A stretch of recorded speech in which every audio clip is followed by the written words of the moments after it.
Selamat datang kembali. Hari ini kita mau gali lebih dalam satu kisah yang cukup menegangkan ya dari Gunung Rinjani. Sumber utama kita kali ini adalah wawancara Abdul Haris atau kita kenal sebagai Agam. Dia ini porter dan pemandu lokal Rinjani. Wawancaranya ada di kanal YouTube Curhat Bang Denny Sumargo. Kita akan fokus ke insiden tragis turis Brazil Juliana dan gimana Agam ini terlibat dalam penyelamatan yang luar biasa beresiko. Iya, menarik sekali ini peran Agam yang awalnya justru lagi nggak di lokasi, lagi di Jakarta. Betul, jadi yuk kita coba urai bareng-bareng apa sih yang sebenarnya terjadi, situasinya gimana di lapangan, terus kok bisa sampai jadi sorotan dunia dan ada isu donasi miliaran segala. Kita mulai dari Agam dulu deh, siapa dia? Dari wawancara itu kita tahu dia orang Makassar, udah 10 tahunan lah ya di Lombok, kerjaannya porter Rinjani. Nah, ini yang perlu digarisbawahi banget buat Anda. Agam itu bukan pemandu Juliana pas kejadian, sama sekali bukan. Dia malah lagi di Jakarta ya? Baru tahu dari media sosial gitu. Betul, dan yang langsung bikin saya salut itu motivasinya. Dia merasa terpanggil pulang ke Lombok itu murni karena kemanusiaan. Jadi ini bukan sekedar soal kerjaan buat dia, tapi lebih kerasa tanggung jawab gitu ya, kesesalna. Etos yang sering kita lihat lah di komunitas pegunungan. Dia ngerasa harus bantu aja gitu ya, meskipun lagi nggak tugas resmi. Persis. Nah terus gimana persisnya dia terlibat di penyelamatan itu? Menurut cerita dia di sumber tadi ya. Oke, jadi Agam ini baru tiba di Lombok itu hari ketiga setelah kejadian. Langsung dia koordinasi ambil tali tambahan dari Basarnas, tim SAR nasional kita. Dapat 600 meter. Iya, 600 meter. Tapi intuisinya bilang lain. Pengalamannya di Rinjani itu, nggak bisa diremehin. Dia merasa, ini nggak bakal cukup. Terus dia gimana? Dia tambah pakai tali pribadinya.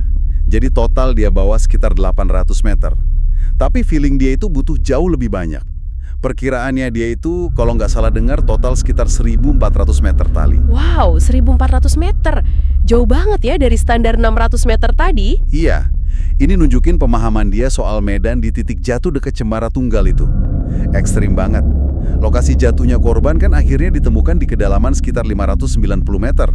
Itu curam, bahaya. Dan korban ditemukan udah meninggal ya. Sempat ada spekulasi dari Agam di wawancara itu, mungkin korban selamat pas jatuh pertama, sekitar 200 meter, tapi terus bergerak cari bantuan, malah jatuh lebih dalam. Bisa jadi. Tapi gini, penting juga nih buat meluruskan persepsi.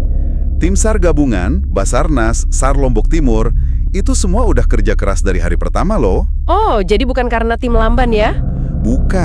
Bukan itu masalahnya. Kalaupun terkesan lama evakuasinya, itu murni karena medan yang luar biasa sulit. Kata Agam kan, tebingnya curam, batu-batu gampang lepas, ada hujan batu istilahnya. Beda jauh sama kalau dilihat dari drone yang mungkin kelihatan landai. Iya, kebayang sih ngerinya.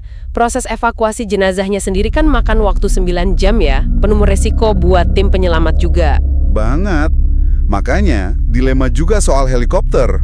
Oh iya, kenapa nggak pakai heli aja gitu kan pertanyaannya? Nah, menurut Agam, masalahnya bukan nggak ada heli, tapi pilot yang punya pengalaman atau pernah latihan spesifik buat evakuasi hoisting di titik itu yang belum ada. Terlalu berisiko. Rencana awal mau turunin jenazah ke danau aja dibatalin. Terlalu bahaya juga. Jadi ya udah, opsi terakhir ditarik manual ke atas. Berat pasti. Gila sih perjuangannya. Nah, setelah evakuasi berhasil, dampaknya jadi luas ya. Agam langsung jadi sorotan media internasional. Sempat salah dikira pemandunya korban lagi sama media Brazil. Iya, itu dinamika pasca kejadian yang menarik. Terus muncul juga inisiatif penggalangan dana dari warga Brazil. Dikoordinir sama WNI di sana. Angkanya fantastis ya disebut-sebut. Kabarnya gitu, sampai 1,3 miliar rupiah.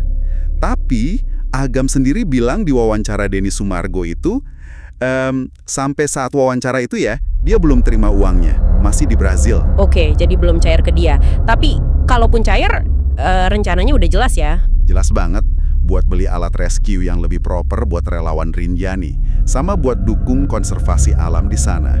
Jadi mikirnya jangka panjang, keren sih. Nah, pas ditanya Denny Sumargo, kenapa sih nekat banget gitu mempertaruhkan nyawa? Jawaban Agam simpel banget ya. Iya, sederhana tapi dalam. Dia cuma pengen berbuat baik aja. bantu orang yang lagi butuh pertolongan.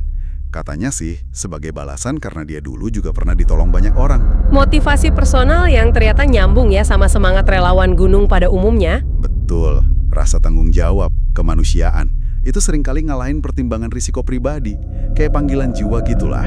Jadi kalau kita tarik kesimpulan dari pembahasan kita berdasarkan sumber wawancara Agam di kanal YouTube Denny Sumargo ini, ada beberapa hal penting nih buat Anda renungkan.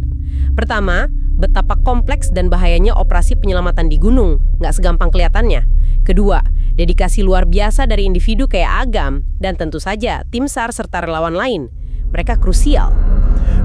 Terus ketiga, gimana satu peristiwa lokal bisa jadi perhatian global, lengkap dengan dinamikanya. Dan keempat, ya itu tadi, kekuatan niat baik yang sederhana tapi dampaknya bisa besar banget. Nah, sebagai penutup, mungkin ada satu hal lagi yang bisa Anda pikirkan. Iya, coba renungkan ini deh. Di balik semua cerita heroik, di balik angka donasi yang mungkin pelajaran apa sih yang paling mendasar dari kegigihan Agam dan teman-temannya ini? Tentang tanggung jawab kita semua secara kolektif buat keselamatan di alam bebas.